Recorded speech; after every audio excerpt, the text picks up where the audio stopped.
Hey guys, Joel Frank here, market analyst for YouTrading, and in today's video we're going to be going through a quick trade idea that I'm monitoring at the moment.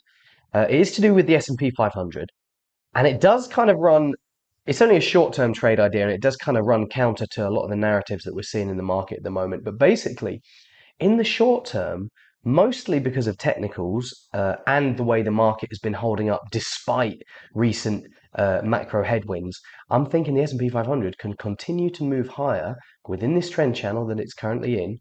And I think it can probably eventually get above 4,300 again. I'm not betting that it's the end of the bear market, that we're going to break above 4,300.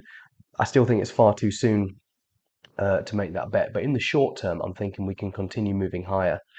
We're seeing a tiny pullback today in wake of the latest US CPI data, which, in fact, let's just quickly recap. Month over month headline and core were both in line with expectations, an acceleration on the month prior. The year over year metrics were both higher than expected, but both still fell, and most of the headline beat was driven by the shelter component, which is very lagged on housing market developments and rental market developments. And recent housing and rental market developments are very much deflationary. So we're expecting that this shelter component in a couple of months is going to start to turn decisively lower and start really feeding into that deflation story. But for now, it is keeping the year over year propped up a little bit more than people were expecting, which is giving maybe some ammunition for the Hawks, which is perhaps why we're seeing a little bit of downside. But it doesn't look like there's anything in these inflation numbers that's going to change the market's current pricing for Fed tightening. So, like, for example, if you look at the 2 year, it's moved a little bit higher. It's about 5 basis points higher. Like, the upwards trend does remain intact, but we haven't seen some massive jump, and it has been a bit of a roller coaster. Like, we did initially see downside, so we're going to have to see where this 2 year yield is by the end of today's session. But for now, stocks are looking technically good. Like, with this technical buying driven uptrend that's been intact since we broke above the 200-day moving average and the 2022 downtrend.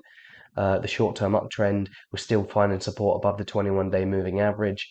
The RSI is not flashing overbought. We recently had a golden cross for the 50-day moving average, moved above the 200-day moving average. There's a lot of positive technical signs.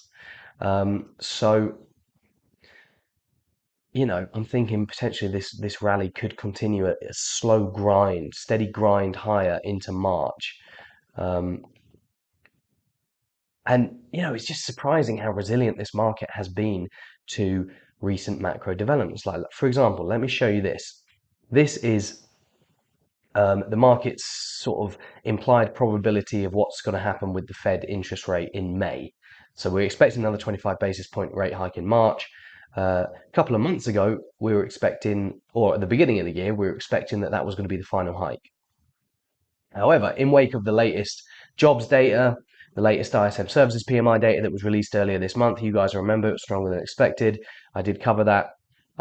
You can see that the probability of another rate hike to take in interest rates above 5% jumped from only a 33% chance to, well, I mean, it's actually now basically a 75, 74% chance. Not much changed over the course of the last week, but a big increase. That's versus 1 month ago. But look at where stocks are. It's the 14th of February. Where's the 14th of, the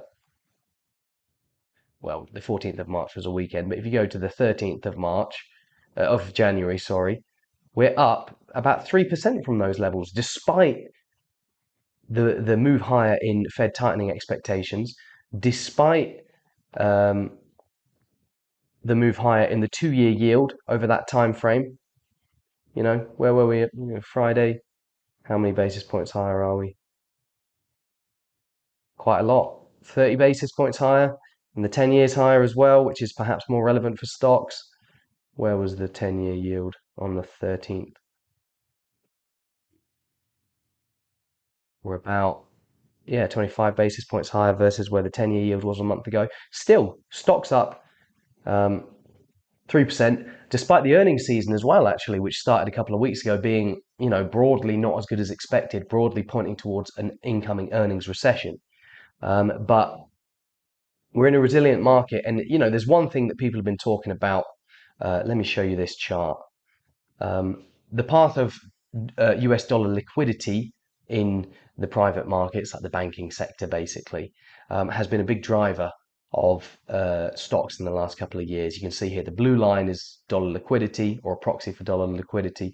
The darker line is the S&P 500, and this US liquidity has been rising recently, and one of the reasons that it's been rising recently, is expected to continue to rise, is that the US government's cash account, the US government likes to run that down to below 100 billion. It can be really, really high sometimes. It can be hundreds and hundreds and hundreds, or even trillions, their cash account. But they like to run it down when you have a looming debt ceiling, because you don't want the incentive for the debt ceiling to continue getting postponed and postponed and postponed, because people go, oh, well, the government's got enough money, we can just keep postponing the debt ceiling. That it means that there's an injection of money from the US government's cash account into private markets. So you see that liquidity rising, and that is probably going to continue until this debt ceiling issue is resolved, which is expected by the end of March, maybe. So yeah, maybe we're going to continue to see the S&P 500 bucking all the bearish calls. People saying it's a bear market rally. People saying that earnings don't warrant stocks being so high. People saying that recession risks are still there. The Fed's getting more hawkish as well. Stocks should be lower. But for now, I'm thinking the crawl higher can continue. So anyway, yeah, guys, I hope you enjoyed the video. Hope you found it informative, and I will see you all in the next one.